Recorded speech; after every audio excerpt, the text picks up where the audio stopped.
جنگل میں ایک گلہری رہتی تھی۔ وہ روز دن چڑھتے ہی اپنے لیے کھانے کی تلاش میں نکل جاتی اور سارے جنگل میں گھوم پھر کر اپنے لیے اپنے پسند کی چیزیں ڈھونڈتی تاکہ مزے سے ان کو کھا سکے۔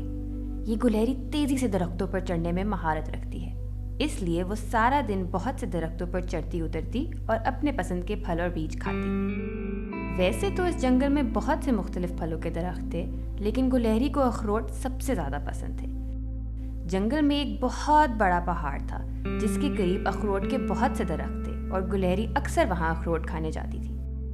جب بھی گلہری پہاڑ کے قریب اگے درخت سے اخروٹ توڑ کر کھاتی تھی تو پہاڑ کو انتہائی غصہ آتا تھا کہ ایک اتنی چھوٹی سی چیز اس کے درختوں کا پھل توڑتی رہتی ہے۔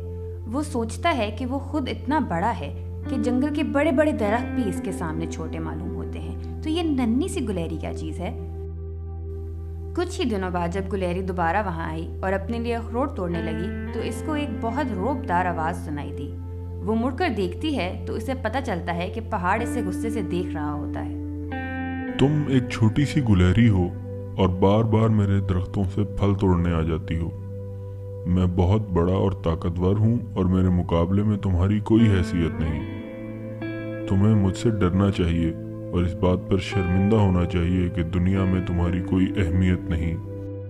گلہری کو یہ سن کر بہت غصہ آتا ہے اور وہ فوراً پہاڑ کو جواب دیتی ہے، یہ سچ ہے کہ تم بہت بڑے ہو، لیکن مجھ میں بہت سی ایسی خوبیاں ہیں جن کا تم تصور بھی نہیں کر سکتے۔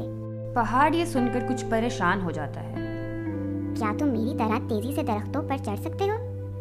اور اگر تم میں اتنی ہی طاقت ہے تو لو یہ اخروٹ توڑ کے دکھاؤ۔ پہاڑ کو گلہری کی یہ باتیں سن کر بہت شرمندگی ہوئی۔